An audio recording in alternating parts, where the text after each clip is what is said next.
We are back. We are back. Took a couple of weeks off. Back in the game. Lots of topics. I'm here with my guys. My man Aaron, Ant Davis, and Swill Wilson. Let me get that shirt, Swill. We got a lot to talk about. We got a lot to discuss. I think we should just go off of what we was just talking about.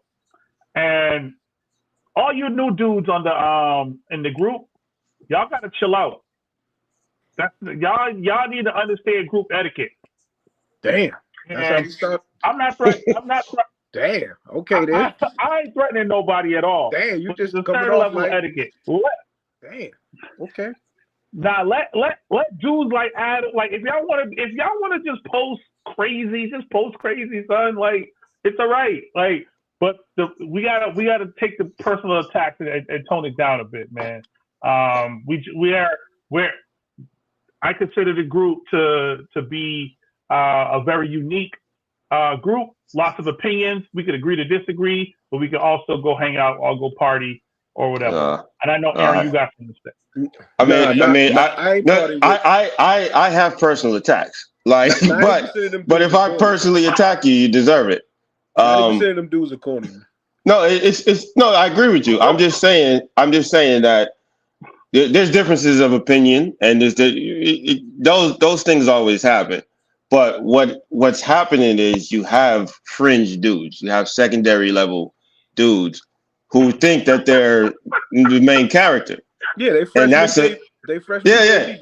And that's the problem. So if I have a problem, with you, Corey or somebody, we've had problems.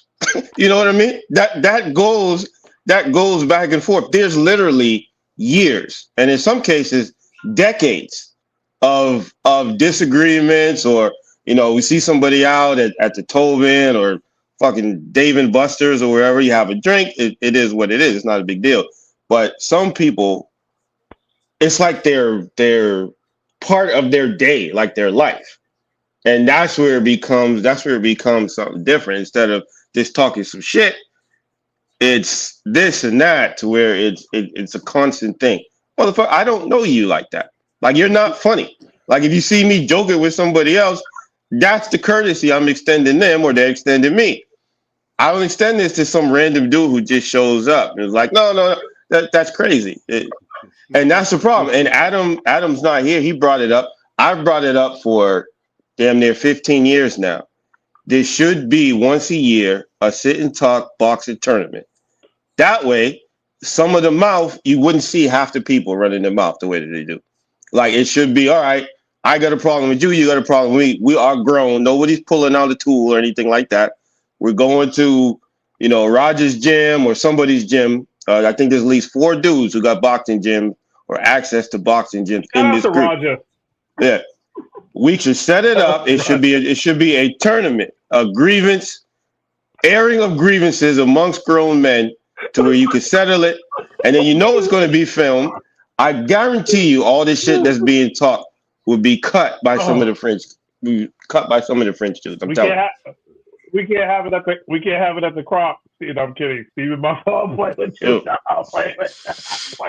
I'm playing with you. Yo, here you go, man. Yo, I'm playing with you. You choosing violence today, man. Well, most of these dudes. All right, listen. Most of those dudes. Go ahead, Corey. Go ahead. Nah, you go, brother. No. I'm just saying. I mean, he summed it up, man. I mean, if you ain't a real Bostonian and you ain't one of those guys, and you ain't never came outside or saying off the porch, I mean, it's nothing even to speak about. I think 90% of the group is trash, but it's good content. Mm-hmm. I ain't never seen you. I ain't never seen you nowhere. I don't know you from nowhere. You ain't. There's no decades of, I go back with AD so long. I couldn't tell you when I first met AD, but AD's family. There's nothing AD can say to me that I get mad about. I mean, most thing me and AD gonna laugh so much. It's all love, but that's the problem. 90% of the group is not from the mud. They're not from Boston, and they come in with some crazy talk. But shout out to DC for Yeah. that because it makes the group. It's content to make you have something to look at. But I don't take. I don't. It makes it active. Yeah. It makes it I don't active. take it It seriously. keeps it active. Yeah. Yeah. Dude, I If you thought from DC had a my whole burner thing. account. My whole if thing. you from Worcester and Springfield and the other areas, Yo, DC, you got a burner account? No, I swear that dude. Did you see that? Did you see the conversation and if you about? keep picking on Adam, my last point. For 30 people keep picking on one dude, Uh, you're corny for that. yeah, that's strange too. That's But Yeah. that's That's corny. just like I'm trying to Especially, help y'all especially a out. man who Here's the thing, respectful. right? Like, He don't disrespect nobody. yeah, No, he's exactly, AD. that. listen. But see, he's what I'm talking about. He posts foolishness, but it's harmless foolishness. It's Exactly. not Right. really. Yeah, it's nothing serious. But that dude, the dude. I hope they're watching.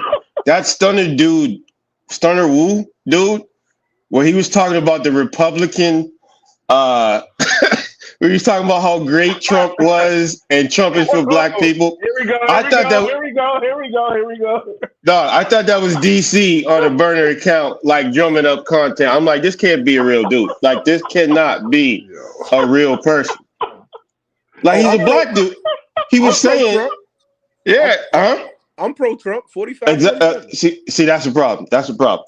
No, You have to go That's back. your opinion. No, I'm but you pro have to Trump. go back and read exactly what was said. Because if you're at that level, I don't believe that you can articulate yourself the way you can on this podcast and be at his level. You need to go back and read it.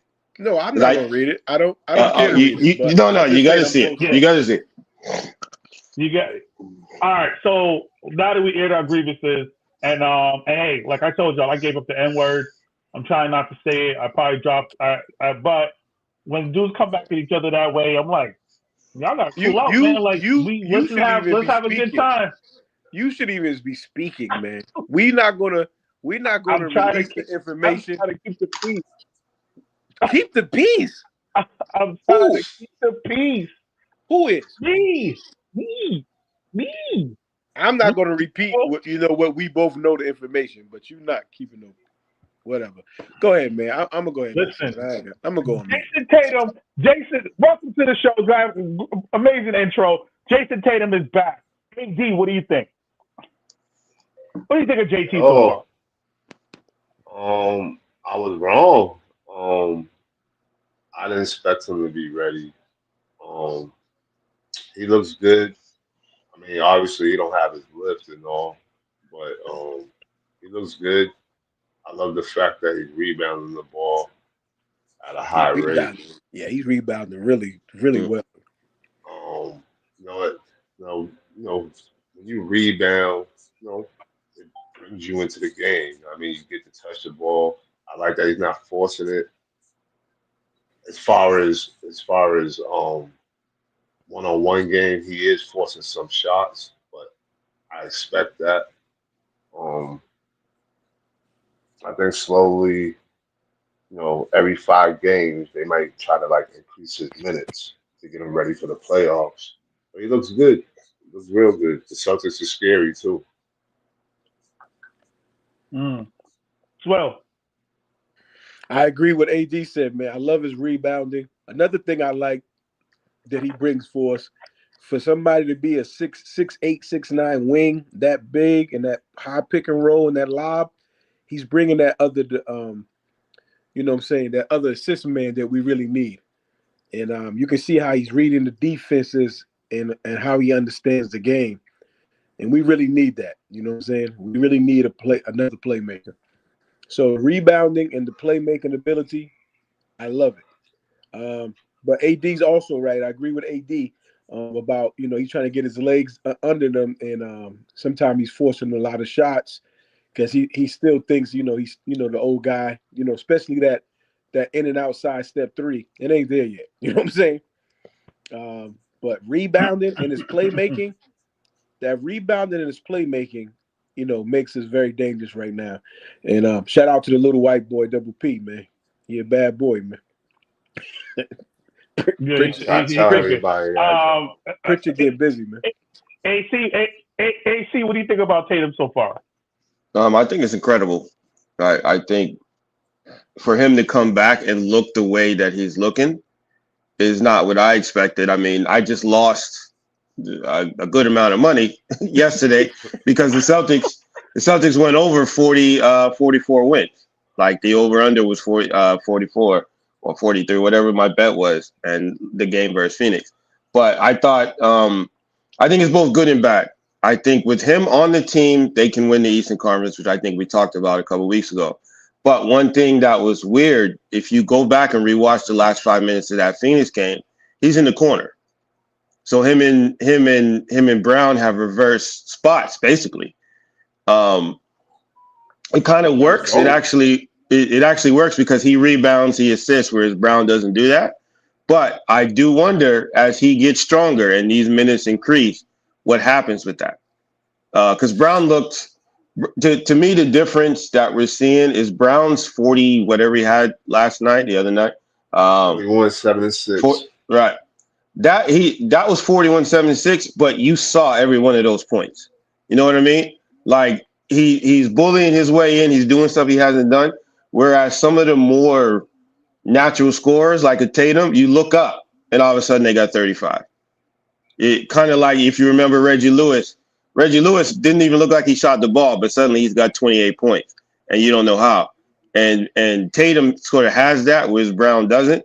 And I think as he integrates back into the team, that's going to be something to watch. Like right now, like I said, it's hard for me to compliment Mazzulla, but his rotation with really Tatum. Oh God, he's terrible. But his rotation with Tatum. And integrating him back into the team and how he's using them has been masterful. It's been incredible. I think it's been really good. So hold on, Steve. Hold on, Steve. I want to say something to AC real quick. So AC, right? Mm-hmm. It's kind of dope that Tatum could let Jaylen Brown do that. That's why I think it's dope too, because most people who are the no ego. You know what I mean? The star, they're gonna tell Jaylen Brown, go sit your ass in the corner. You know what I mean? But you know what I mean? Jaylen Brown had it going. And what people forget, last night, Jaylen Brown didn't have a career points game, but he had his career free throw attempts and made. He went to the line 21 times and made 19 of them. You know what I mean? So he's allowing Jaylen Brown to be Jaylen Brown. You know what I mean? That's what makes them so dope, though. Like their duo will always like the people of Boston put them in the media put them against each other, but they play well together, bro. Well, let me tell you. Let me tell you this. Here we go. Here we go. Bash time. Go ahead, Corey. Bash time. Bashing Corey. He is. I'm not. He's moving like a guy who has lost his athleticism, and that's fine because he's coming off the kind of injury he is. And the level, he's so talented that he understands how to impact the game. Like he moves like he's favoring that leg, and that worries me when the playoffs becomes. You go against an Isaiah Stewart, a Jalen Duren, right? People can talk about Isaiah Stewart all they want. You watch Jalen Duren play. Jalen Duren is making sure you feel him. And when I'm worried about the playoffs, when they get touched up, and the reason I still believe he should still sit out is because I don't think him coming back changes the outcome. They'll win the Eastern Conference and probably lose to whoever wins the West. I'm not there yet. I'm not there, but thank God he's so talented and unselfish. But that's what the problem is. So like what AD was talking about, he is allowing Brown to take control right now. But as you said, he's favoring the leg. So as he gets stronger, he's also shooting 40%, which is horrible. Right. So as those shots start falling and he begins to turn back into Jason Tatum, then what are they going to? And it's not pitting them against each other. We can all see it. Like Tatum, when he's on the floor, you're watching him, not because of his injury, just because he's just got that that thing, that Jason factor. Tatum. He's Tatum. So Jason Tatum shooting 40%, he can afford to be like, shit, I don't trust my leg, I don't trust this. So go ahead, Brown, get your 21 free throws. I'm standing in the corner. But once that leg gets better, once that heel gets better, and he gets back up into that 48, 49%, he's going to want those shots. I don't care what anybody says. He got 20 commercials telling us how hard he's worked to get back. Like, look, every commercial, I'm watching Jaden Tatum on the floor holding his leg every single time.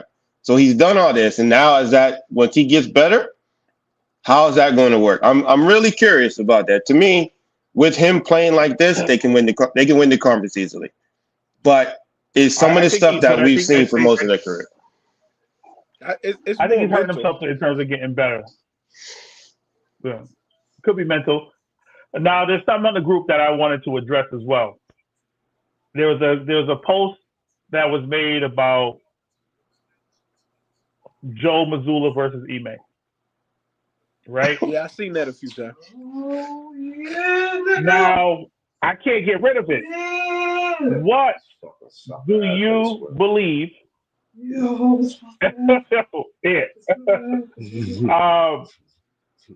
What do you believe?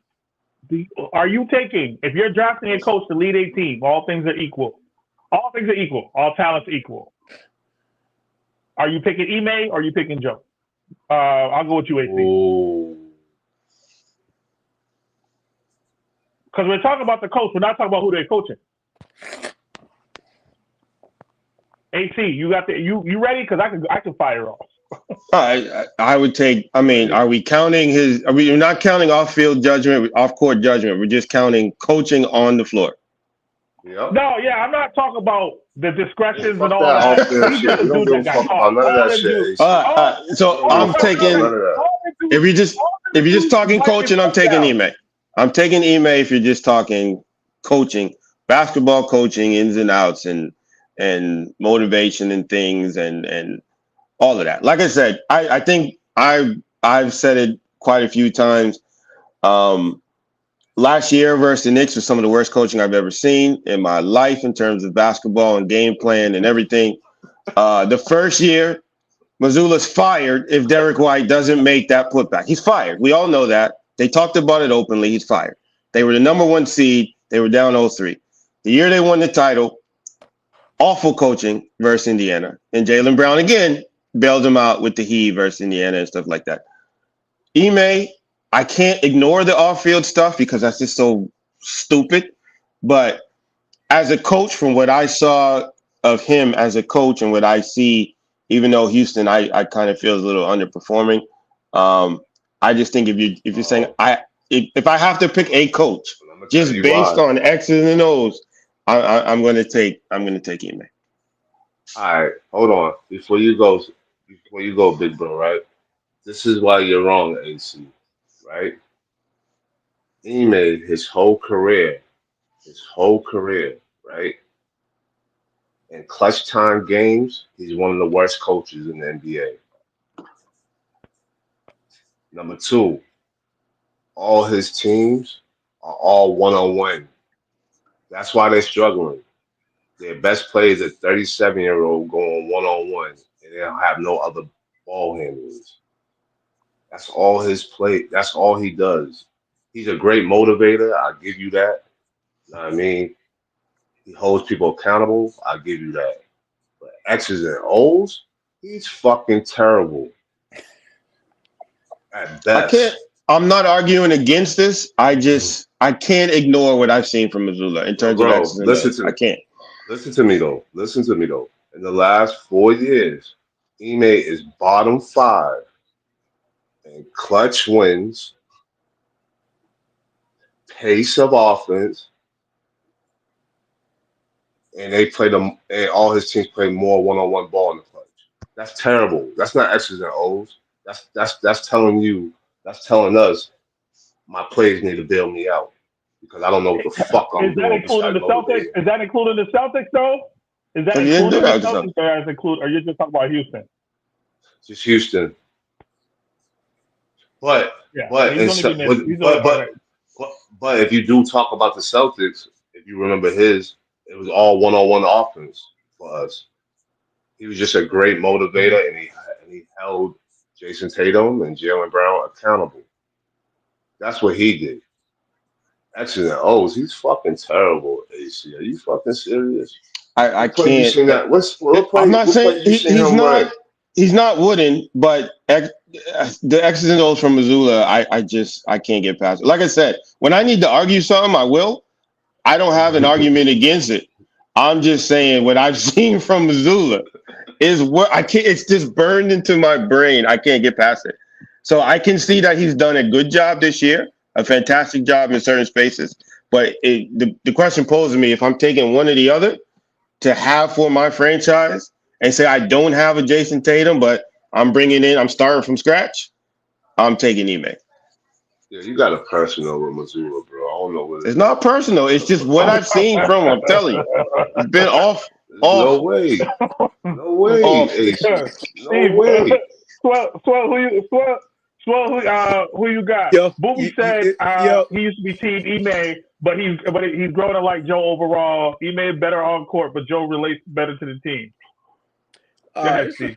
It's a great question, man. If you're going to take the analyst, coach, or the slayer, so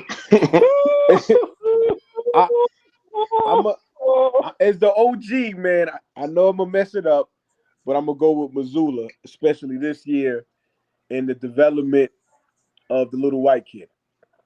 The development of the little white kid, the way that they're bringing JT in right now, also the way that I've seen him use Hauser this year, and the little ugly Mexican kid too.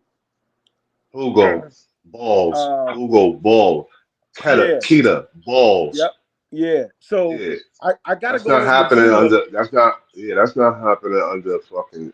I gotta go with He's gonna Missoula fucking take their souls. Yeah, because it's his system that they buy it into, and even though I hate that fucking three, but he makes them buy into it by what? Rebounding and playing defense. Yeah. So they're rebounding, they're playing defense, and if you can get more rebounds than other team, you know what I'm saying? You can get more shots up. I see where it's going, and they did win a motherfucking championship off it, and they got 44 wins without your best player. So I hate to say it, but I'm gonna go with the little Rhode Island guy with the terrible hairline. All right. So I think the Celtics are a one-trick pony offensively. Right? Let's shoot as many threes as we can. And when they don't, they look horrible. They lose to teams like Charlotte. They lose to teams like. I would agree with the sentiment that neither one of them are tacticians. I do believe, and this is not me being political, I would take Joe as he is right now, but I would trust Ime more in the playoffs. I think defensively, the Celtics right now are ranked number one in defense. I can't take that away from Joe. I think I'm also the person who is stupid enough to say publicly that with Jason Tatum and Jaylen Brown, they don't win anything. But with Derek White and Jason Tatum, they could win. And with Derek White and Jaylen Brown, they could win. I think Derek White still remains their second most important player. I don't think there's a 1 and 2. I think there's a 1 and 3. And I think Missoula, I think Missoula recognizes a sentiment similar to that. However, I will take as of today, I would take Missoula, but in the playoffs, man, I think I will definitely go with Ime. It's just what I think and how I. But you didn't answer the question. That's a cop-out answer. No, he answered it. He said he'll take Joe. I did. I said I'll go with Joe. Yeah, I said right now I'll go with Joe. AD, don't help him, AD. But I just disagree with his reasoning. That's all. I just wouldn't take. I trust Joe more in the playoffs than I do Ime. I do too because of defense. Yeah. Defense. Joe. And Corey hit it right on the head. Like I don't trust neither one of them. But if you've given me the option of those two. I trust Missoula more than And Ime. I can't really rank. I can't really rank Ime right now because when he was great with the Celtics. And he goes, let's not pretend Houston is great. They got no shooting other than Kevin Durant. Kevin Durant don't even want to shoot threes. They got no shooting. they got Thompson doesn't shoot it like that. Shepard, come on. Like all these other dudes, Houston's not a good team. They lost to the Lakers.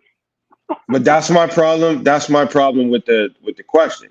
The roster in Houston, that roster construction is terrible. But I think he could do. I think with a proper roster construction, like I said, if I was starting from scratch between those two, that's who I would take. But that Houston roster construction is bad. Let's move on. Let's talk about the. I put it to y'all like this: defense and rebounds, man. And Missoula got him defending and rebounding. They're ranked number one. I'll never argue that. Let's transition to the alien in San Antonio and his buddies. Are they too young to have this much success? What do we think about the Spurs just looking like the team to beat in the NBA right now? I'll start with you, Swill. Right now, the alien looks just like that. He's a bad motherfucker. Now that he's hitting that three, and he's hitting it consistently and he's confident, it's crazy. But one thing I would say is, if Tatum really gets out of that leg is 100% and going 7, I think we can get him in 7 off experience. You know what I'm saying? But yeah, no, I know AD. I didn't say it was going to be easy, but I think we can get him in 7. I think our pieces, the little white boy from Oregon and Hauser, I think them two pieces, because no matter what Hauser and Peyton do, they still don't really get respected, and that really helps us. So in this 7, is what people don't. Go ahead. AD. I agree with you, but this is what people don't. Like, I understand the Spurs are young and all that. That's cool, fine, and dandy. Yeah. But, dog, they're the deepest team in the NBA. They have 8 double-figure scorers, bro. 8. Mm-hmm. Mm-hmm. You know what I mean? So, even when they go playoff time, those 8 players are all live. All live. That's when you have every player on the court that's live, Corey, you're a coach. It's a difference. It's a difference, man. But you're not going to be able. You're not going to be that stupid ass alien. That alien. These are the thing where I'm not sold on the Spurs. When the alien's off, he's off, right? And you can see when he's off and when he gets that, that good old American ass whooping, like, you can tell when he's like, and when the others are off, they're off as well. So they need that 10. So that 10 you just said, AD, when it goes down to 7, then we see where it's at. You know what I'm saying? JT and JB are that good to win us one game if everything ain't clicking. Each JT can get us one and JB can get us one. Not saying that I don't believe that we're winning 7, but I think if we meet them and the thing, it'll go 7. It'll go 7. I think what the Spurs are doing are pretty nice. If you watched the game the other day, like if you watched the Celtics game, you watched the Clippers game, it was a game versus the Knicks. I think they lost on the road. One thing that people are doing that's really, really interesting, the Celtics did, and again, let me give Missoula some credit here. The people who are attacking the Spurs, they're attacking Wembanyama, which is really interesting. I was watching it. If you looked at the Celtics game, especially, the Celtics were purposely switching to get Wembanyama out there in space, which was I'm like, yo, what's happening here? And I think the announcers noticed it. A couple other people have noticed it. The Knicks did it. Some other people are copying it. He's really aggressive. He's really nasty. And if you have the players like the Celtics do, that's possible to do. But then the Clippers tried it, and they had freaking Garland. They were switching Garland on it. Garland's running all around, and he just smacking the ball out the way, laughing. So I think that's a difference. What I do like though is there was a quote that came out today. Is after they won 50, the alien was talking about, I want to get to 60. That's different for a 22-year-old to be saying openly in terms of leading the team and looking for the things that he's looking for. And I think that's going to be the difference. So they had that issue where they beat OKC a couple times, then OKC got pissed and smacked them back down. That's what I want to see, how they react to how AD mentioned, well, it doesn't matter that they're young. I think that matters in the NBA. So where it's always a tier. Like they'll probably lose this year, like OKC did, and then next year is the year where they take that next step, and they're going to be, really hard to beat. This year, I think they're going to run into. I don't see them beating OKC in 7. I don't see them beating I don't know what Denver's doing right now, but I don't see them beating a healthy Denver team that's coming to play. But that team is dope and it's fun to watch. AC, the only thing I got. I will say this, right? OKC will beat the Spurs if they're fully healthy. If they're not fully healthy against Wemby, they will lose. They will lose. It's possible. I want y'all to think about something, right? Let me call some names really quick. Stephen Castle, Dylan Harper, Devin Vassell, right? Luke Cornett, Carter Bryant, who defends his ass off, Harrison Barnes, Keldon Johnson, Olynyk can knock the 3 down, and De'Aaron Fox. I've yet to name the alien, right? Now, that team in itself reminds me of the Celtics in 2019, right? Going to the Eastern Conference Finals. But let me add the alien, right? And OKC has not been healthy all year. And one thing the alien does is that he's like Deion Sanders. Remember when Deion Sanders, like, you could forget about one side of the field. Right. And I think you either attacking him to get into his chest or you're attacking him to get him away from the rim. I see him cover an entire perimeter. Like one side of the court, he just completely, no pun intended, alienates, right? And I think OKC is going to get healthy. I think they come out of the West. I think whoever comes out of the West wins the whole thing. But my God, they are scary. And the question is going to be, and I want to give the coach a lot of credit. A lot of people think Joe Mazzulla is and I'm not knocking the Celtics. People are going to say I'm knocking the Celtics. People think Joe Mazzulla is the coach of the year. I think he's third. Not me. Right? Not me. I think he's third. I think the guy in Phoenix is 1. I think the guy in San Antonio is 2, and I think Mazzulla is 3. Who would y'all give? Who's outperforming Mazzulla? I got the San Antonio coach. I think you have to give it to Mazzulla. That team was a 500 team at the beginning of the year.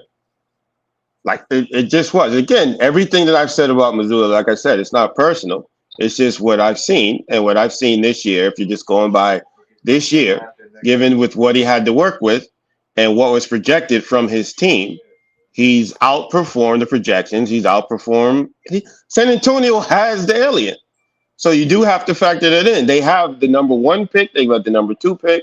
They've got, they had assets on that team. Phoenix would probably be second. But I just think people are underestimating how bad the Celtics were supposed to be this year. Like they were really, really 42 games. I never thought they were going to be bad. Why? Why was that? They weren't going to be championship level. They weren't going to be. I didn't think they were good. I thought they were going to win 45 games. They won 45 games already. Wonderful. No, the reason that they were projected that way is because of Brown. Brown. You look at their team. Let's look at the Phoenix roster. That shit is disgusting. Grayson Allen. You ever heard? It's like Kobe Bryant. Like Dylan Brooks is killing, by the way. Amir Coffey. Like Colin Gillespie is cooking. Phoenix had an addition by subtraction, though. Phoenix lost a key player, Durant, which usually makes the team better. When you lose a guy who's mailing it in and doing that kind of stuff. Like the Carmelo Anthony effect. I think Bill Simmons calls it the Ewan effect, where you lose a guy who's been dogging it and blaming others and stuff like that. Every single time that team gets better. So you lose a Melo, the team gets better. You lose a Durant dogging it, the team gets better. You're still losing the skill set, right? You're still losing 27 points a game. Phoenix is dependent, and Fred made a good point. Missoula might be 4 because the Hornets coach, he deserves a lot of credit too. The Celtics still have the philosophy, and they still have Jaylen Brown. They still got Derek White, right? I can't put them ahead. I can't put Joe in front of the Hornets guy, in front of the Phoenix guy, in front of the Spurs guy. I don't care if they got the alien. It's not who has less talent. It's who was the best coach for this year. And Joe Mazzulla for this particular year I will take those 3 ahead of Joe right now. I'll take those 3 ahead of Joe right now. Where's your logic on that, though? Okay, I'll give you the logic. And here's the logic. The logic is here. Phoenix is not winning the title. They're just not. So you can kind of eliminate them. The Celtics have a chance to win the title. The Spurs kind of have a chance to win the title. The Celtics always had, like I said this 2 weeks ago, ever since Jaylen Brown arrived and Tatum, they have been a top 4 team in the NBA. You think without Tatum they could win the title? No, but they could go to the second. They could go to the second or third round. I thought they could beat the Knicks. Anybody could beat the Knicks. They could beat the Knicks without Jason Tatum. It's the Knicks. I say with Tatum, they're in the finals. Without, I don't know. They got to win 4 games. Yeah, I don't see them without Tatum. Yeah, they got to win 4 games versus like that. And again, even though I just advocated for Missoula, they've got to win 4 games with Missoula as coach in the playoffs, and that's the problem. What? What? like that's the problem. But hey, like the Spurs, what the Spurs have done, and what in terms of the original topic, what Wembanyama is doing is incredible. And I do think their age is a factor. I think they're one of those teams, like when the Celtics made the finals in 2022. Like they just kind of randomly made the finals. Or the Patriots, they were young. They probably shouldn't have been there. It was like, okay, this is cool. But did I think they were going to beat Golden State? No. There wasn't at any point that I think they were going to win that series. And I think San Antonio's at that point right now. We know that they're good. We can see it. Like we can see it coming together. It's just not there yet. So it's one of those things where that kid is about to rule the NBA. He's going to. Yeah. And so he's just not quite there yet, but it's coming. We all know it's coming, and everyone's preparing for that. The only reason I disagree with it, right? What you're saying, because right, y'all remember the gold medal game, right? That USA played France, right? Who's the best player on the court? I mean, off my head, I would say Curry, but you could say the alien. No. Curry had the best 2 minutes. Yeah, fair enough. Curry had the best 2 minutes. Wemby was the best player on the court. Like, we got to cut the bullshit. If Curry doesn't do that dumb, crazy shit the last 2 minutes of the game, he wins. Right, and he wins. Good point. Yeah. So my whole thing with him is, I get it. The norm, the team, the younger team, they have to lose first. Let me tell you something. He get through OKC, it doesn't matter who they play. He's going to win. We all established that. It don't matter who come out the East. They're not winning. They're not beating the Spurs or OKC. And that's with Tatum. Now that's a different thing. I think, like, say it's the healthy Celtics or better, say it's a Tatum at 90% or whatever. I think the Celtics versus OKC lose. Celtics versus San Antonio, if San Antonio were to beat OKC, can beat San Antonio. They can't beat OKC. I think it's one of those things. That's what I think. It's a matter of opinion. Let's transition to the sleeper team, and I brought them up when we first jumped back on the pod. The Atlanta Hawks. They won 10 in a row. Are we impressed? Are we impressed? Who's impressed? Go ahead. I'm impressed with him. Go ahead. The reason why I'm impressed with him is because my guy from Duke, Jalen Johnson, is really that guy. He really is. Like That dude.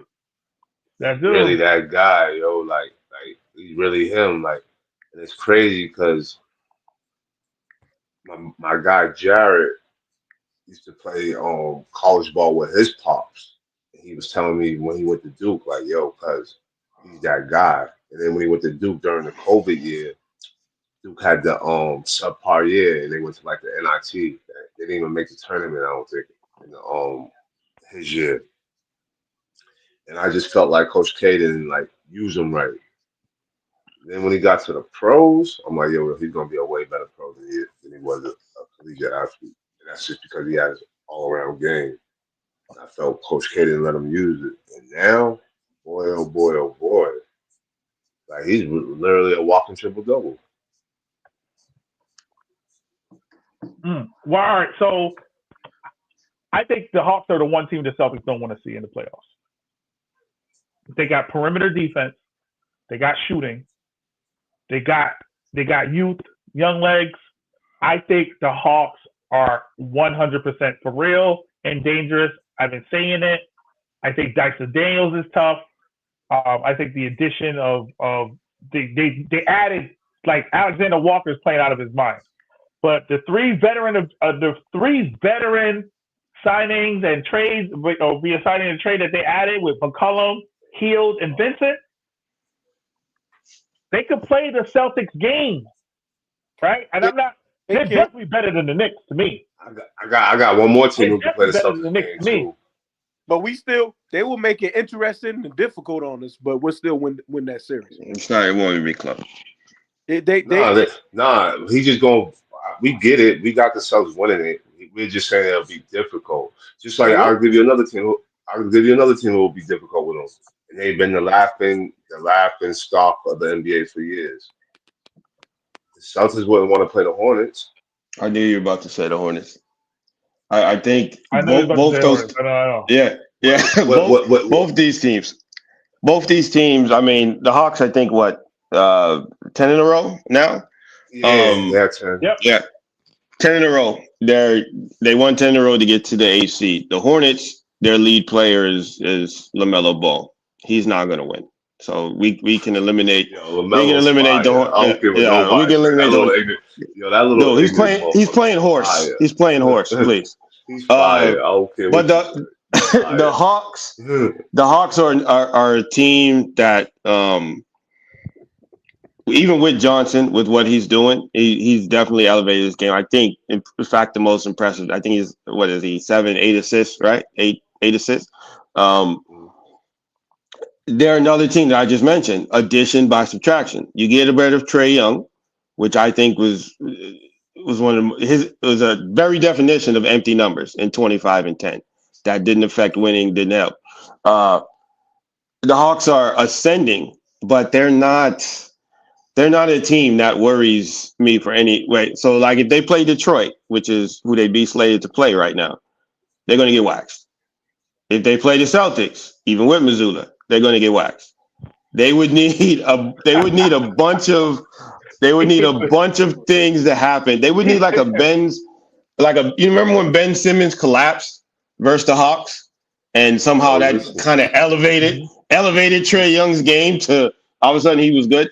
No, that's not going to happen this year. I think Johnson, again, that 4 out of 7 in the playoffs, those numbers aren't going to go up.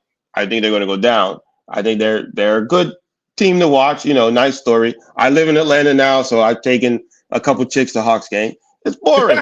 It's all right. But they're not. You got a couple of mixtapes. No, they're not. Damn. They're an okay team, but in terms of discussions that we've been having, and the teams that we've been talking about, I don't think they're in that discussion yet. It's fun. Hey, cool. Look, the Hawks won 10. Celtics are 5-5 against the Hawks in their last 10. I think the Hawks would take the Celtics to 7. I'm not just talking about the Celtics. I think the Hawks are going to get past. If they don't play Detroit, they'll get. Actually, you know what? No matter who they play, I got them going to the second round. Who? Maybe. I think they could be that good. The Hawks. The Hawks. They're either playing the Detroit or Boston.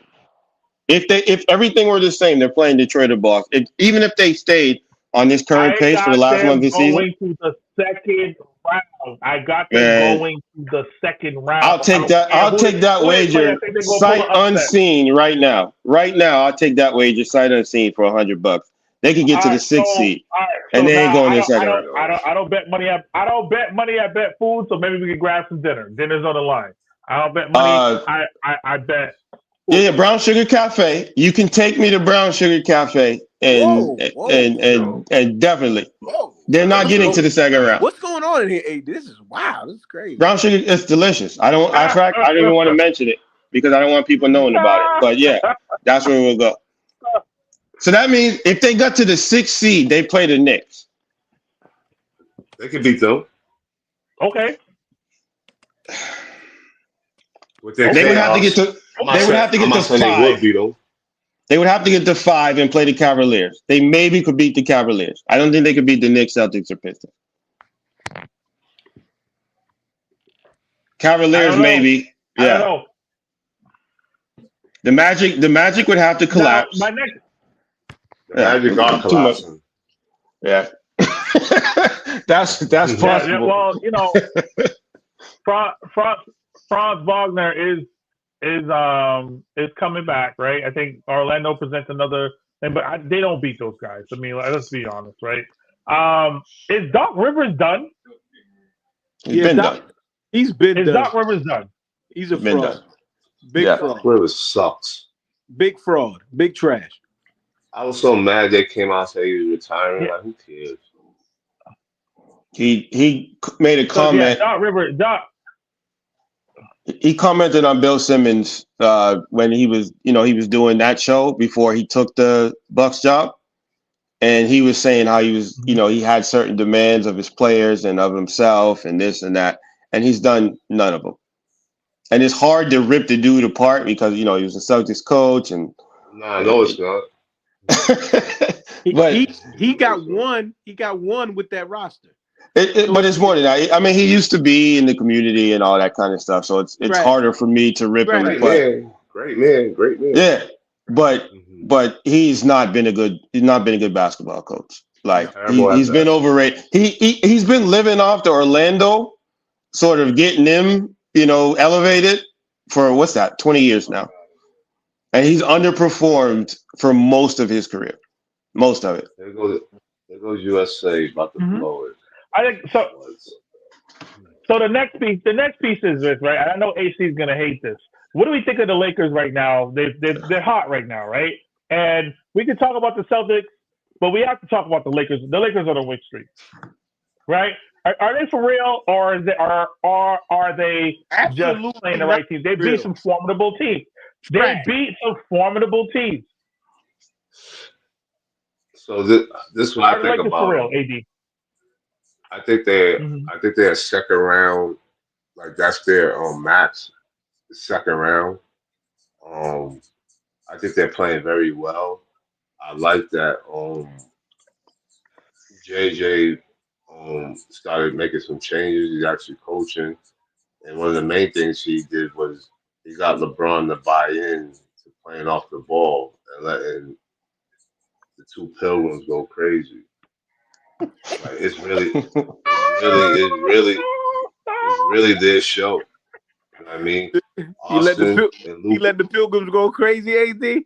Yo, LeBron don't even shoot the ball that much, bro. He's letting them go crazy. And then he's just filling it and he's just filling in. You know what I mean? Because you gotta remember how smart LeBron is. You know what I mean? Like LeBron, all 23 years of LeBron and James' career, he has been top 3 in fast break points. And this year he leads the NBA in fast break points. Let me for the sake of time, I have a question. Let's transition to the NFL, right? One trade that I think is going to be that we have to keep an eye on is Jalen Waddle just got traded from the first of all. Listen, I'll tell you why this is the greatest thing ever. He got traded from Miami to the Broncos, which is crazy, right? Which is insane. for me, I'm happy because the Miami Dolphins tickets is cheap now, cheaper than before. And if you ever been to a Miami Dolphins game, it's a movie. No matter what, I don't even care about the game. What do y'all feel about who won the offseason in football? AC. Does anything that happened in the offseason change your mind about who the best teams are? I'll go first. Why y'all think? Y'all know I'm my favorite player is Lamar Jackson, so I'm a Ravens fan. My favorite team, shout out to Lester for being a sucker for hating on me. My favorite team is the Chicago Bears, right? We let go of DJ Moore, whatever. But I think the acquisition of Hendrickson to the Ravens is huge. But if you're in the AFC, you should be worried that Waddle got traded to the Broncos. Because now you got Bo Nix, and Bo Nix got 2 number ones or 2 1.5s. AC, what do you think? Who won the offseason?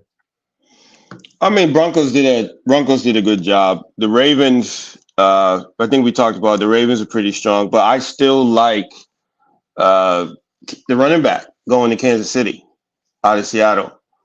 I think that makes a huge, huge difference if Mahomes comes back, like say Mahomes comes back like Jason Tatum, and he's 85% of what he was before he left, and he doesn't have to do everything, and they have that running game going for them. I think the Broncos, Waddle, I'm not a huge believer in because Bo Nix overthrows people constantly. Like half his throws are overthrown. So having that guy there doesn't mean anything if you can't get the football. Like we saw what happened with Hill. We saw what happened. We see that all the time. We saw what happened in Cincinnati when Burrow went down. So you can have these studs out there. If you've got no one to give them the ball, I'm not as worried as that. And you can also game plan for that. I don't see a clear winner. I think these last season and this season, right now, if you were to just randomly say, hey, who's you guys, Super Bowl picks right now? Just based on the first couple of days of free agency and before the draft, it's wide open still. It's wide open. Like the Patriots are AFC champion, and they could repeat as AFC champions, or they could legit not even make the playoffs next year. And I think that's across. We're not repeating shit. Stop it. And that's what I mean. Same thing with Seattle. Seattle is a Super Bowl champion. No one believes in Sam Darnold. like they might not even win the division next year with San Francisco. San Francisco's got that division is a mother, man. That's the toughest division in NFL. It's stacked, man. So I can't, like, if you're saying who won right now, I don't see a clear winner. I think we have to wait to the draft because there's some players that could make a difference to me. And there's a couple sleepers that I don't even want to speak out loud because I want the Patriots to have them. But from what I've seen in terms of some of the pre-draft stuff and who's going where and what might happen, it's just completely wide open. I have myself and Jimmy Kane, we do preseason bets. We do early bets right now to get the good money.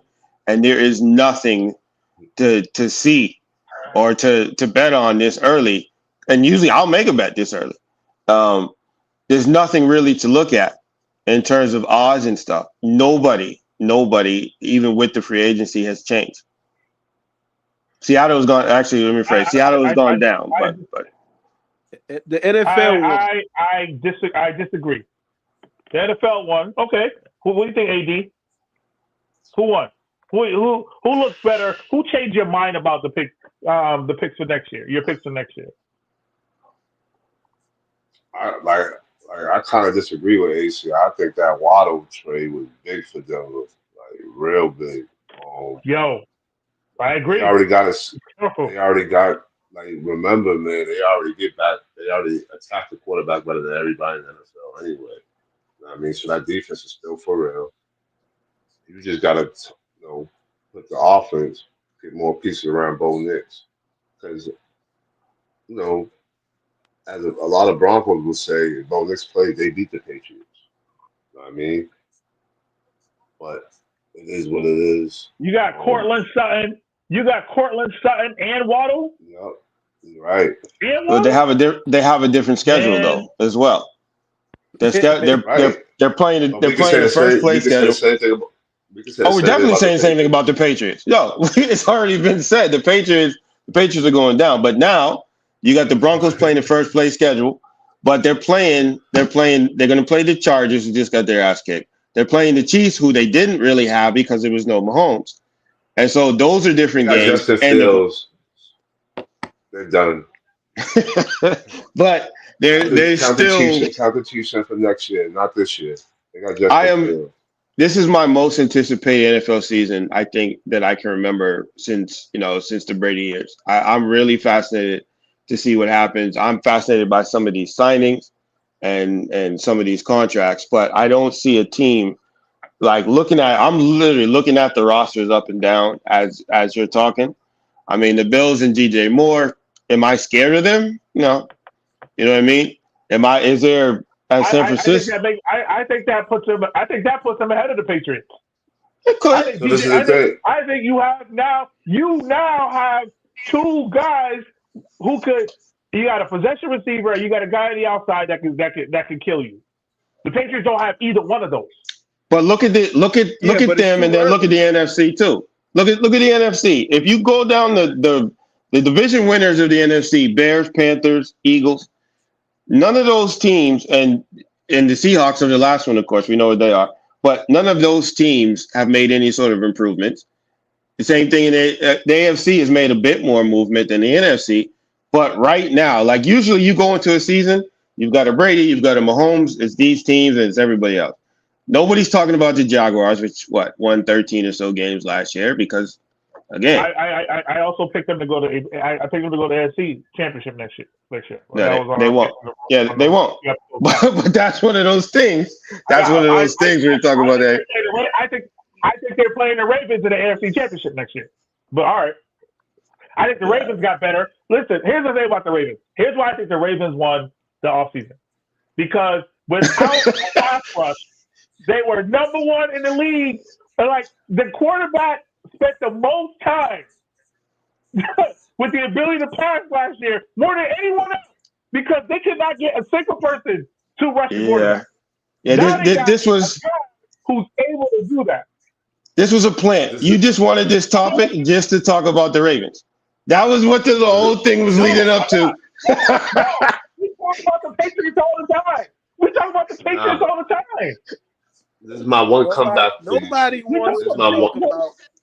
Nobody wants my one comeback. See, he doesn't stay healthy enough, man.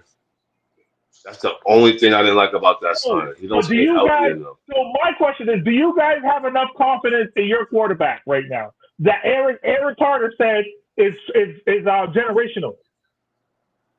Who's this? Your quarterback. I'm not a Patriots fan. We're talking about Drake May. Yeah, shit, man. So they got to protect that boy. If they don't protect that boy, he might have a short. He might have a short career. Fucking with him. Might be hit. Yeah, because if that little pilgrim show his face in New England, that lineman, he might get dragged. But if we definitely gotta get that boy. We definitely gotta get that young man. We definitely gotta get that young man some protection. He's definitely the future. We ain't looking for no quarterback. We're looking for offensive linemen. We ain't looking for no. They draft to me, and I've said it 10 times. There's a what school is he in? I think he's in Houston. No, there's a tight end, Koziel, 6'7", 95 catches 2 years ago. I think he had 70 catches this year. He's exactly what Drake May needs. If he's on this roster, I'm telling you, just the same way a couple years ago when Gronk was available in that second round because of his back. If they're able to draft him and give him that underneath blanket, then they can sort of piece in everybody. I mean, the Patriots they're playing the Jets, they're playing the Dolphins, so that should be 4 wins. They can split with the Bills, and then they're doing the first place schedule. That gives them a leg up. Whereas the Broncos have a tougher schedule. The Ravens are going to be the Ravens. Lamar Jackson's going to MVP talk, and they're going to lose. The Jaguars are the Jaguars, Yeah, and that's it. we're not doing that. Yeah, that's it. But I think it's All cool right. to actually talk about the NFL right now in April, and that's what's interesting to me. What's happening in the NFL right now is more interesting than the last 3-4 months of the NBA season. Like we know what pretty much what's going to happen now with NBA. It's fun to talk about the Spurs, the Celtics, and everybody, but it doesn't matter until the playoffs start. You mentioned the Lakers. The Lakers with LeBron and stuff and moving around and everything. Only way I see them doing stuff and things is LeBron secretly announced to the team that he's retiring and they get a little push. Like that's the only thing that's interesting. All right. The So we got NFL topic is much more interesting than that right now. That's fascinating to me. there's one thing that we didn't touch on. I want to get to the NCAA. And I know we got to get to. There's one thing, and I know it's for all you sensitive dudes out there. You know what I'm about to say? It's for all y'all sensitive dudes out there. But I gotta bring it up because we didn't touch on it. Why are people so upset about 83?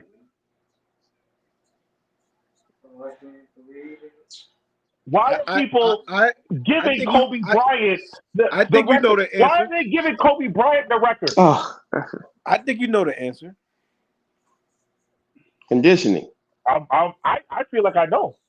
I think that what 83 has done, what 83 has done has brought out an emotional, it has highlighted how feeble and weak sports fans have become. Because this emotional attachment to players is making us look weak. It's bigger than, this 83 is bigger than sports in itself. I have seen dudes damn near in tears, ready to argue about a record that's not even Kobe Bryant's to protect Kobe Bryant's legacy. I'm not attacking Kobe Bryant here. I knew but you. What I'm saying is, I see dudes in the group. Dudes in the group arguing. Well, you passed Kobe. I see people on ESPN. He passed Kobe. Yo, my man. Yo, where am I at here? What? They forgot about 100. What happened? You know what you're forgetting, Corey? Corey, we don't know what happened. You know what you're forgetting? This is what you're forgetting. The 83 is dope. You know what I'm saying? Shout out to Bam and what he did. But you know what I'm gonna bring up. One part of it is the officiating, how the game is played now, the freedom of movement. That's one. Agreed. Number two, the Kobe lore. Evolution should not hurt the evolution should have hurt the game. No. The Kobe lore what? The Kobe lore. It is just what it is, man. You know what I'm saying? Like, in the words of my man, in the words of my man Draymond when he told Pierce, you ain't Kobe, man. You ain't. They don't love you like Kobe. You ain't getting the Kobe Bryant. They don't love you like Kobe. They don't love you like Kobe. But here's the thing, right? Here's the thing. Little black kids cannot afford the mama mentality. Little black kids cannot afford the mama mentality. We're talking about this. We're talking about a dude who was born in Italy, who had unlimited access to kids basketball, a professional dad who played basketball. He's been around basketball forever, and we allow him to tell poor kids, like, hey, man, you could be just like me if you work really hard. You had your own gym, player. Anything to bash Bean, man, you gonna do it, man. Nah, I'm not bashing Kobe Bryant. I'm just putting up, affordability is a thing. Go ahead, AC. It is. Go ahead, AC. Go ahead. To me, like I said, I think I was so happy the reaction to the 83 and with Kobe because it proved how fraudulent the whole Kobe Bryant experience has been for the last almost 30 years now. You have a player that started the All-Star game when he was still on the bench for the Lakers. You have a player that was second fiddle. We all know this. Was second fiddle for half his career, and now in revisionist history and NBA marketing, Shaq no longer exists. They will literally put up a Kobe Bryant stat from 2001 and say, "Oh, he did this and did this. He was 5-1 versus the Spurs in 2001," as if Shaq didn't exist. And same sort of thing, and everything that I talked about for Bryant's entire career was encapsulated in 83. Bam scores 83. The caption isn't he's now second, or he was this close from Wilt, or he was this, or he was that. The caption was he beat Kobe Bryant's record. People are saying this. TNT, ESPN, whoever, on air saying he beat Kobe Bryant didn't have a record. You tell dudes Kobe Bryant doesn't have a record. They go, well, we didn't see Wilt. We didn't see this. Wilt didn't exist. That sums up Bryant's career. A very, very good player, at times a great player. Not as great as the names that he's being mentioned in because the marketing has hyped him up. Kobe Bryant did not have a record. Period. There's no argument to that. But yet you have hours and pages and live airtime of people talking about this as if Bam passed Kobe. As if Bam has not to mention the group. Not to mention the group. Everything. That's why I'm happy about it, because you can now see there's no longer an argument that a lot of the Kobe lore and what he just said about, Draymond telling the peers, you ain't Kobe yet. Right. Because it's going to be hard to be that. The myth has outstripped the statistical facts of what is happening. It is a statistical fact that 81 was not the record. But because of the marketing, many people, especially people in that 30 and younger range, consider that to be something that is not. And do I agree with what, my track record is clear. Yes, they were falling at the end of the game. Yes, he was still in the game in a big lead. But if you go back to the 81, they were up 14-15 and Bryant was still in the game. Like the same sort of thing happened there. Not to the degree it happened with Bam, which at times was disgusting. But the fact is, he passed. He put up the numbers. It was disgusting. Right, but he put up the numbers. That's what happened. And I think it really, really shows what happened in Bryant's career. And there should be no more argument to that. None. You can no longer argue that a lot of what we talk about with Kobe Bryant was straight freaking marketing. And people ignore the fact that he's a snitch, which again, I know there's a bunch of brothers here. There's a bunch of we all know people who if you did seriously, if Kobe did to AD, if Corey did to AD what Kobe did to Shaq, you wouldn't fuck with you anymore. Nobody in the group would fuck with you because you'd be a snitch. But yet Kobe gets a pass. Be outside my house. Right, he ended Carmelone's relationship with his wife, bro. Right, he's a fucking snitch, and nobody would fuck with him. But somehow Bryant gets a pass, and you can't ignore that. He's a snitch, but Karl Malone's a rapist. Yeah, he is. Yeah, I don't. Right. We look, man. It's not a false equivalent. Hold on, wait. Wait. And this is perfect. What he just did is perfect. Perfect. You can't. We call Kobe something, right? Bro, we call Kobe something, and you bring somebody, you bring something else up. Bro. Right, he's not saying that it erases Karl Malone. But only brought up Karl Malone's name because that was the other person he snitched on besides Shaq. I know he snitched on him too. I know that. Right, Karl Malone doesn't erase Kobe, and that's the problem. You will go to such lengths to defend Bryant that you bring something else. That's what I mean. I'm not defending him. I'm just not agreeing with you. He doesn't. Nobody's giving him a pass, but he didn't score 83 points. You know what I mean? I already said my piece about it. Let me get the Kobe lore. Hold on, let me get AD's take. Go ahead, AD. Go ahead. AD, what is your take on the 83? I didn't have no problem until the fourth quarter. And the reason why I had a problem with it is Steve hit it. I mean, as an official, man, the officials let the game get out of hand. I mean, it was disgusting. Like, I mean, and then Bam. What I will say about Bam, he didn't want it. Man was telling him like, "Yo, stop fouling." You know what I mean, y'all ain't gotta pass me the ball. His teammates decided to do that for him. You know what I mean, If you go to but the ATM with somebody, if I give you my ATM card and I say to you, go take whatever you want, you're gonna take whatever ain't, you want.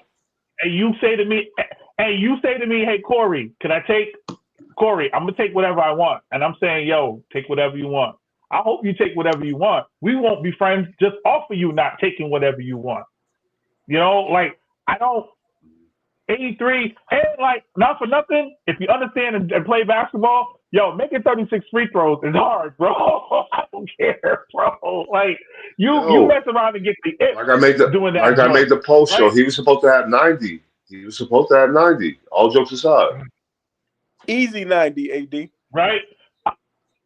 Easy 90. All right, I'm gonna jump really quick because before we wrap up, I'm gonna show y'all. Boom. This is my bracket. Argue with your ancestors. Who's your Final Four? Ooh, not a bad Final Four. I'm going with my Final Four.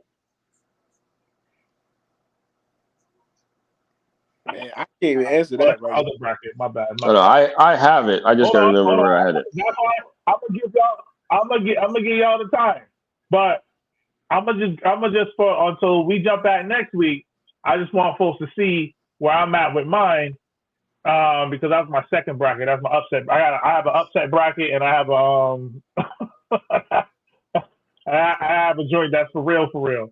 Yeah, because BYU is definitely not in your for real one. Oh, BYU. Oh, it's not in your for real one. Getting to the Elite Eight. Who? It could happen. When it opens up. All right. They gotta get out. They gotta get out there. They gotta get out the round of 32 though. See, for that to happen, I think that's a tough matchup for them. I'll tell you this much. What the NCAA did is tragic to Michigan State, Duke. Mm-hmm. That East region is disgusting. And UConn. Yeah. It's and UConn. And UConn. What is happening? UCLA. UConn did it to the Alex. Michigan State, Louisville, Kansas, St. John's, yes, and Duke in the same bracket, in the same region. Yep. That shit is crazy. Yep, I said the same thing. They got the crazy. They got as the number one seed throughout the whole thing. They got the West for the number one seed. Mm-hmm. Which is crazy. Yeah, the East bracket. For real bracket. My Final Four. Houston. Duke against Arizona. Duke. Duke, Arizona. Now, my sleeper team. Yes. Steve, you say something? Duke versus Furman first round. The Slim Reaper, Alex Wilkins' nephew. He gonna get 50. Just let it go, even though you might lose by 100. Let that thing go, nephew. Let it shoot that motherfucker every time, man. He got to play. Yeah, he's playing UConn first round. Yeah, Duke's playing Siena first round. And then for that, he meant to say UConn. Yep, my fault. Yeah. The NCAA is gonna turn around and go to the South and put Houston.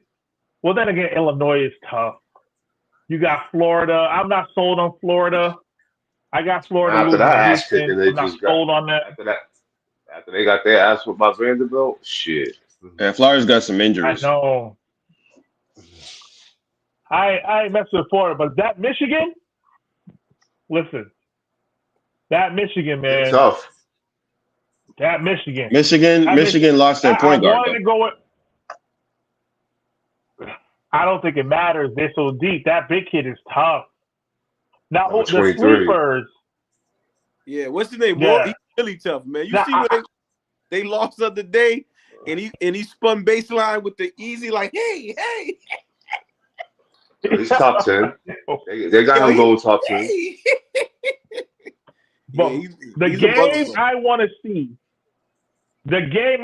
is Michigan. If I can get Michigan State and UConn, I will be happy. No, I will be happy. I think BYU. Go ahead. No, I have my bracket. There's a couple of the teams that you mentioned. I have Michigan State and Duke in the Elite Eight. I think if Duke runs that gauntlet, like Duke has to go through Kansas. I don't trust necessarily Peterson. But I think in my Final Four, in my bracket Bill Self, I hate Bill Self. Yeah, but in my bracket that I have money on, I'm not a fan of him either, bro. He's got some smoke and mirrors to him. But I got Duke and Florida in the East South Final Four, and then I have Gonzaga as my other team. Gonzaga and Virginia, and the reason that I picked those two to reach the final. No, I'm serious. What? So the reason I'm telling you. So I was looking at it. So I'm looking at the bracket, right, for Gonzaga. Look at the road that Gonzaga has to play. Look who they have to play to reach it. And so when I was doing the money, so DraftKings especially, DraftKings got a thing. Huh? Gonzaga starts with the NC State winner. Yeah. So they start with them. They start with Kennesaw State, and then they got the Texas. They got the winner of Texas NC State coming back, and then their whole run through there, they can win all those games, all of them. USA is about the rules. I don't think Gonzaga's going to beat BYU, and I don't think they could beat Purdue. Oh yeah, Purdue. That's just how I feel. Yeah, I just think BYU is too much for them. I think AJ's too much for them on Gonzaga. Literally, I don't see it. I don't see it. I don't see it. But you never know. That's what I had. Because I'm looking at the road that they have to take, the upsets, and the roster composition versus who they're playing. What number one has the easiest route to the chip? Because is it Michigan who has to beat Howard? I got to beat Georgia. They play Alabama. I think it might be Michigan. It could be because Bama's best player just got arrested for 3 pounds a week. I know. Yeah, 3 pounds a week. It's funny, and it's funny because I just told my man. My man was like, "Yo, that ain't nothing." I said, "Yo, my God, down south laws are different from Massachusetts. That's what y'all gotta understand. He's not in Massachusetts catching this drug charge. He's down south. Look, he's getting a trafficking charge. They took him off campus. Like he's getting a trafficking charge, like Nino Brown shit. It's crazy." My man was like, "Yo, my man was like, yo, he might be playing Friday." I said, "Yo, cuz he's not playing shit." I know that he ain't playing. He's not coming back. But I see what y'all are doing. So y'all are picking BYU over Texas NC State. You're saying BYU is going to win that game. Okay, that's where we differ. I'm saying BYU is not going to win that game. Okay, I'm like, what are y'all talking about? I think NC State sucks. They're not. I'm just looking. See, I remove. I know what you mean by that, Corey. They just got an ugly. Like when you watch them play, it's just ugly. It's just I don't even. They just mop up the game. Who gets upset in the first round? What is the biggest upset you think is going to happen? Oh, shit. I got that in my other bracket. I'll start right now. I think Kansas can get beat in the first round. Yes, by Kyle Baptist. I think Kansas can get beat in the first. I think Kennesaw State could upset Gonzaga. Yes. Yeah, I like that one. I'm with you on that. Yes, sir. No, you're not jinxing my money, so no. I'm just gonna say that now. And in the West, in the Midwest, I got a sleeper for you. I think Kentucky can get beat. What? I think Santa Clara could beat Kentucky. I think Santa Clara could beat Kentucky. I agree with that. I do have Kentucky winning that game, and then losing to Iowa State, but Santa Clara can beat Kentucky. Yeah, that's not far fetched And though. and in Yeah, the and in the South, I picked VCU to beat North Carolina in both of no, my brackets. no, I think North Carolina can go far. North Carolina is definitely not going far. Nah, that coaching is he's trash. Yeah. Oh, Hybrid He Davis, is Hubert That Davis. yo, trash. he's He trash. is Get him out. trash. He's this might be it. If they don't get to like the But I'm third round, factoring he's that out. in. Right, I'm factoring it in. So I think Carolina can upset Houston. That's what I had for like one of my upsets. I know. I mean, That's what I'm talking Jalen about, Bryce Robert, Harper. the Fuck, nigga. Alabama's one down, and they give Hofstra the opportunity, and we ruled for Jalen Roberts, man.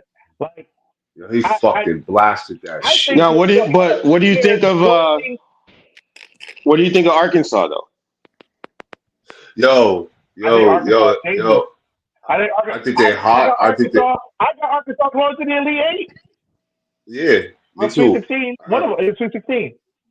I think I got them losing. I got They them can losing very to well. the They Elite can Eight. very I well think come up.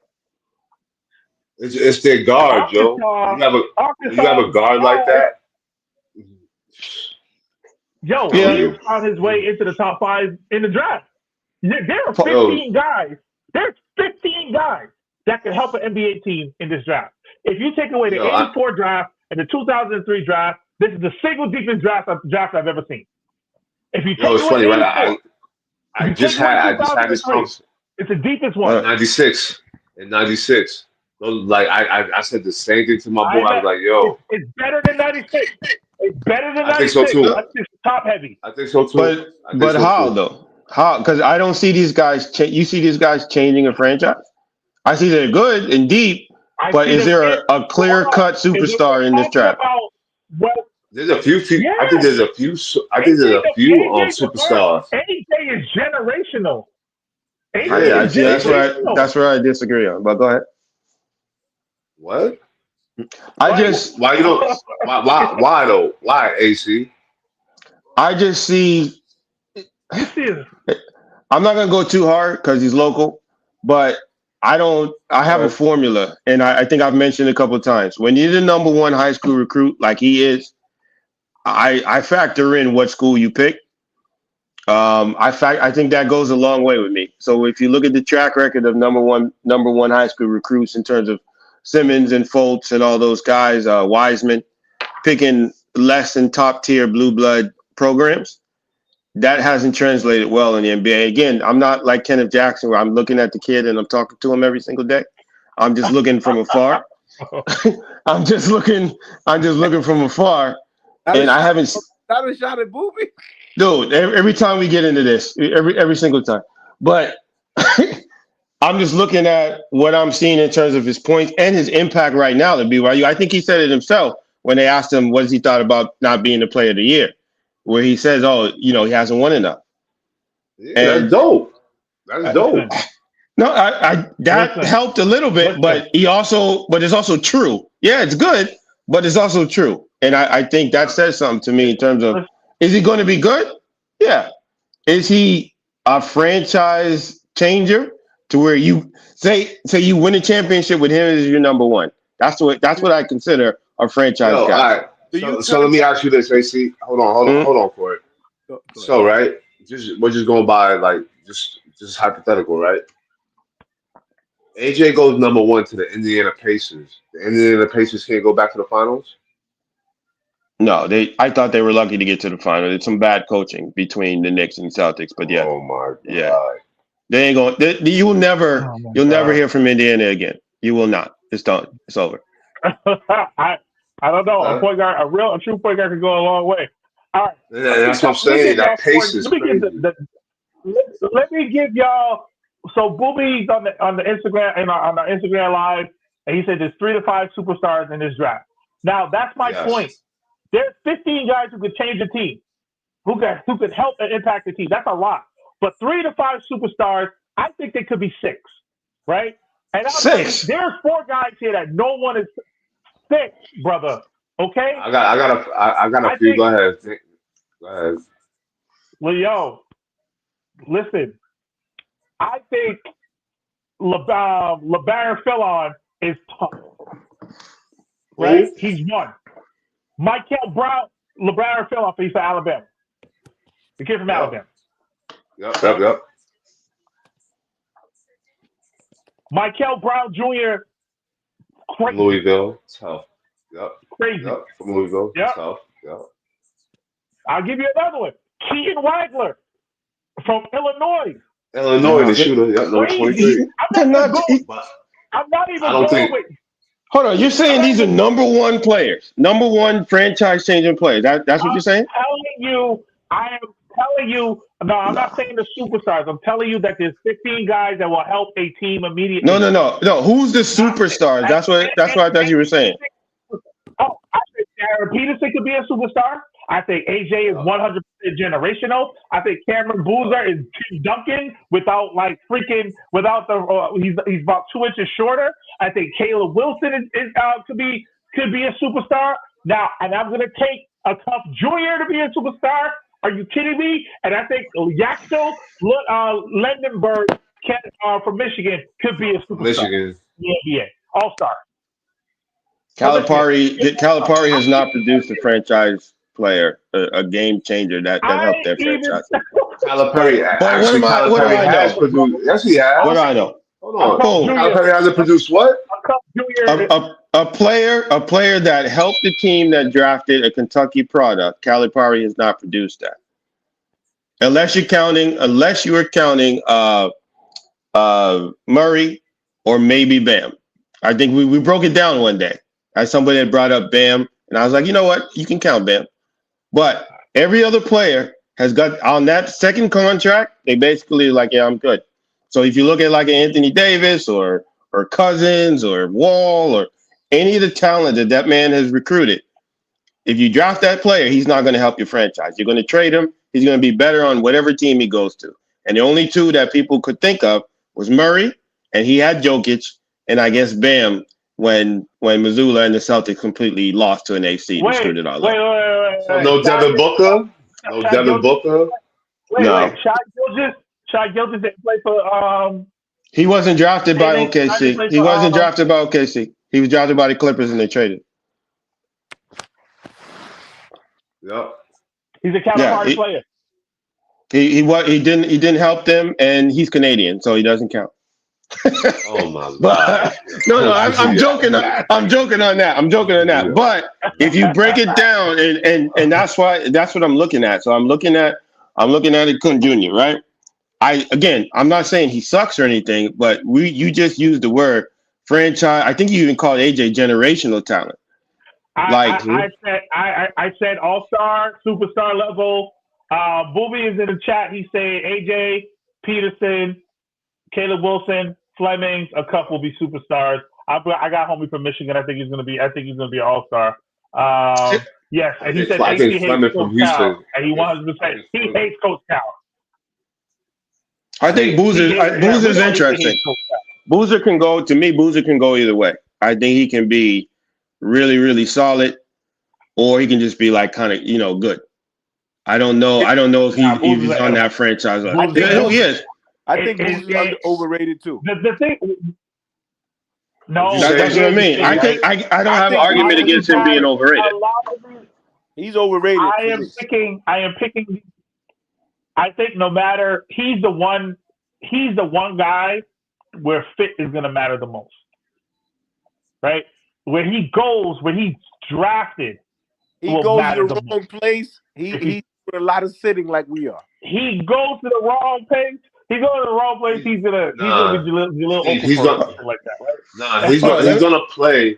He's gonna play, but like Corey says, like out of like those that tier we just named, his fit counts because he's not athletic. You know what I mean? He's just a skillful player. My little cousin is going to kill. Little cousin.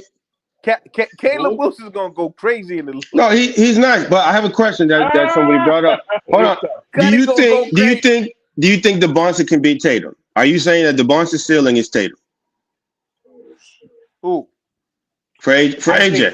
Any of you? He's more NBA. I think as it stands right now, he's more NBA ready than Tatum was coming into the league. I don't know about that, but okay. But so you're saying is his ceiling Tatum? Hold on. If you go back to the group, right, years ago when Tatum was coming out, right, I wrote, Tatum should be the first pick in the draft.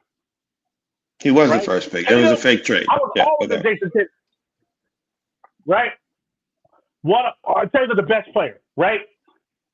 Now, I think AJ is more polished and more ready for the NBA than Tatum was coming out of Duke. He is. But what his status is codependent on his performance in the NCAA. NCAA tournament is sneaky because it makes stars. Ja Morant, right? It makes stars, right? He has to do. Although he's already my projected number one pick, I know, like Darren Peterson, wonderful. No, but, I think he's going to be great if he has his mind.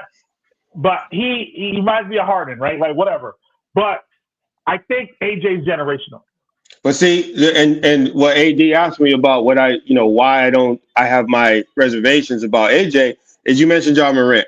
You, me, and people who follow high school basketball, follow basketball on that level, knew Ja Morant's story. But for the majority of people, Morant sort of came out of nowhere. And those type of players, elevate them. Even with Curry at Davidson. AJ has been that dude for a long time. And he chooses Utah. And we know why he chose Utah and all those sort of reasons. But I think that has, from what I've seen, that has been a factor in success on the next level. When you make a pick like that, and now it's a little bit different with NIL, but that still to me is a factor. I don't know because the argument against what you're saying, is Amani Bates. Amani Bates had the same. We were talking about this dude. And he fell. I've mentioned Bates, and look where he. No. Amani Bates' father had this kid making up schools and all kind of stuff. That kid was screwed up. That kid's father should have been arrested for some of this shit that he did to that kid.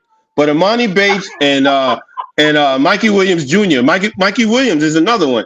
I lived in San Diego when he was a freshman and junior. That kid was 14 years old. He had his own house. He's bringing white women over, doing all kinds of stuff. It was clear that he was going to go. No, he was. It was clear that he was going to go the path that he was going to go down. But votes and things are that's an indication of when a guy, a Simmons at LSU, when they sort of shy away from that spotlight, that worries me. That's all I'm saying. USA, nigga. I think we are in for one of the greatest tournaments that we have that I think we could have, and because it's a good mixture of blue bloods and some of the teams that are up and coming. Miami of Ohio lost one game and they got an 11 seed. Can they win their first game? They should. This is one of the last things I'm gonna wrap it with, huh? They should have got an 11 seed. And they went. They played three. They got 3 wins against 3 Division II teams.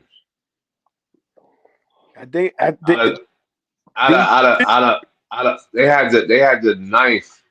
ninth easiest schedule in all of Division I.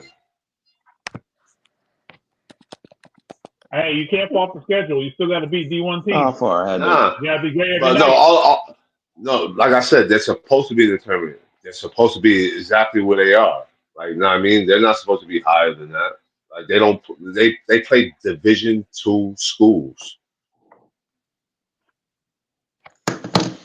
Yeah. All right. Well, we'll double back with our picks for next week. I just want to share my bracket. If you're watching in the BPS world, I took the day off, personal day. I'm gonna sit at Dave and Buster's in Braintree and watch basketball all day long. Join Maine's bracket thing. Eat some disgusting chicken. Huh? Jermaine, he sent out a Yo, bracket. you know, yo, He, Maine, send me that. I think he did. I'm gonna join that. I'm gonna join that too. Shout out to Chef Maine, man. He's doing his All right, let's thing. close out. I was gonna do something about Wu Tang, so we're gonna do something a little bit different. Give a shout out to somebody in the group, man. We try to end positive. Shout out, Positive. give a shout out to somebody in the group. I got my first shout out, man. I'm shouting out my man Adam. Still, just keep being him, yo. Keep being you, dog. I don't care what the people say in the group, yo. Keep being you. That's right. I agree. Shout out to my man Adam, man. And shout out to all the suckers keep fucking with him, and you a sucker. Suck ass niggas. You gonna pick on somebody? Come on, man. Oh shit, yo. Suckers. Oh shit. AC, who you shouting out? Ain't don't gotta be positive. Man. But I'm trying to be. I'm gonna stay positive. I'll shout out Lester Beaton and his happy-go-lucky brand of Negro goodness. So yeah, shout out that. That's crazy. There you go. Lester. I can't even give Lester a shout out because Lester told everybody his bedtime was 8:30. So he's probably somewhere dreaming about. Probably somewhere dreaming, wondering why there was never a Porky's Part 4. I don't know. My shout out is for Roger, man. Roger and Preston. You know, Preston Raymond and Roger. They're two of the most neutral dudes ever in the group, and they make the group. No. Yes. What? Roger Centeno and Preston are two of the most. Who? They're like the Roger Centeno. Neutral right? does not. Like, I hear why, right? Hey, Freddie and Raj. Yeah, he's not neutral. Yeah, well, that's your opinion. Preston and Roger are the reason why. Like they'll argue, but they don't have to argue, and they'll be like, you know what, you got that. So shout out to them. And I guess I wanted to put Daniel Daly in that group, but I can't. Oh God! Because I just won't.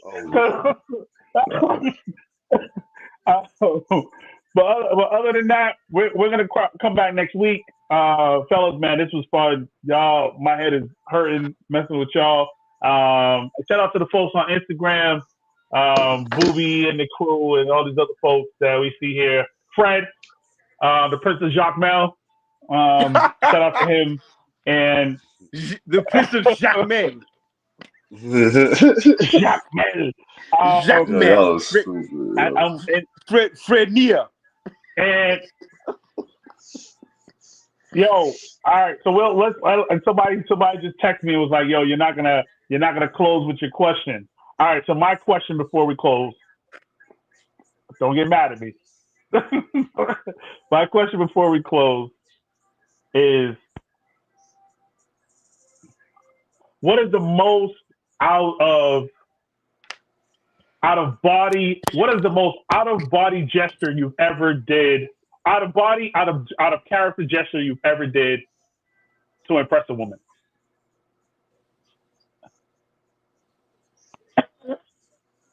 To impress a woman. Oh. What? Yeah. Out of character, out of body things to impress a woman. Oh shit. Man, I'm happily married, man. Oh, in the past, bro. If I don't remember. I don't remember while you're married. I don't remember any of those times. You can't recall. I can't recall. Is that an uncharacteristic thing that we've done that we normally wouldn't do?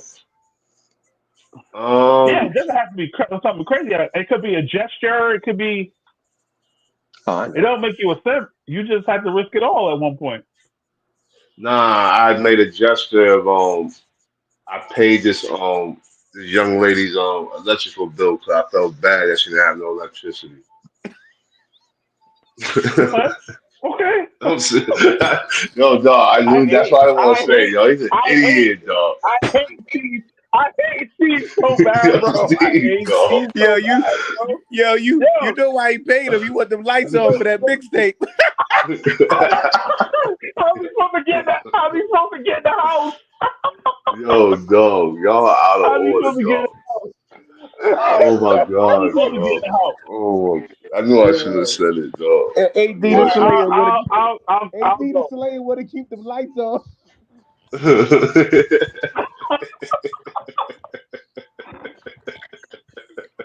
Yo, so AD's crazy, man. Yo, matter of fact, when I was in college, yo, C, what you talk about? What you did last week? that has nothing to do with that has nothing to do with this. That has nothing to do with it. I almost got to a fight, bro. That's different, bro. That has nothing to do with that. Oh man. Yo, oh my God! But y'all funny. Y'all funny So, as shit, man. I swear to God. I was in college, right? And I was college type broke. But my girl lives in LA. We went to college together, and I was saving up my money for my job because I was trying to get to LA for her birthday. So me and her aunt came. She lived with her aunt. She came with a plan, and I flew to LA for her birthday. And I paid the Papagenos man $100. I had like $138. I paid the Papagenos guy $100 for his outfit, so I can show up. She liked Papagenos, so I can show up at her crib as the Papagenos guy. She started crying. Her aunt started crying. The whole nine. And I had no money going back. And thank God somebody felt sorry. I took a one-way flight because I thought the aunt was going to pay for the flight back. And I got into the airport, and back then the security wasn't that crazy. I was like, yo, I need a flight back. And after like 8 flights, man, American Airlines, which I hate, they gave me a flight to Dallas to Boston, and I never spoke to her again. And she didn't even know why we broke up. But that experience in itself, I was like, nah, man, it ain't happening, yo. It happened, man. Yo. It happened. Oh, AC. That's how I be romantic. It's probably move a girl in to my apartment. I got her a job, bought her a phone, passport, everything. I tried to build a chick up, and I usually, like, I see your face. I usually don't talk to women like that. But she was cool, and I was stupid. Yeah, did all that, and I never do it. You said out of character, so I'm trying to think of something out of character, and yeah, I did that. Oh, no, you're right. That's yeah. Damn. Yeah, damn. Like she didn't have nothing. When we all link up in person, I need to see what she look like, because she must be She must be Nia Long in her 90s fine. Every man has one of those. She was mine. You know, it happens. It happens every now and then. That mixtape was crazy, man. Clue. Yeah.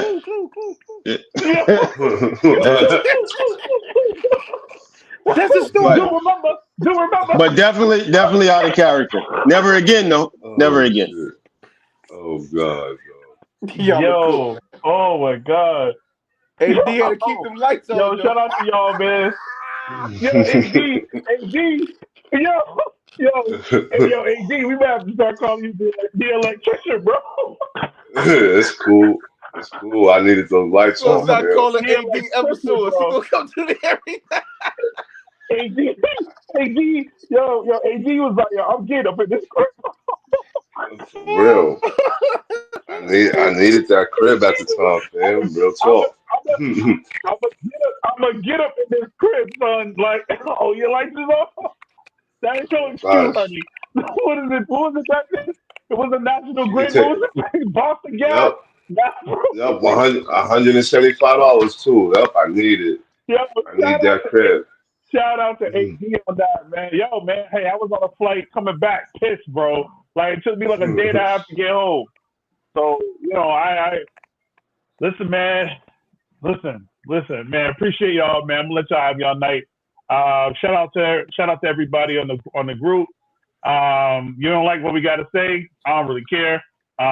Too bad. And like, continue to support, like, share, subscribe, sit and talk, heat check. We're gonna jump out next week. We may do some live stuff after the games this weekend.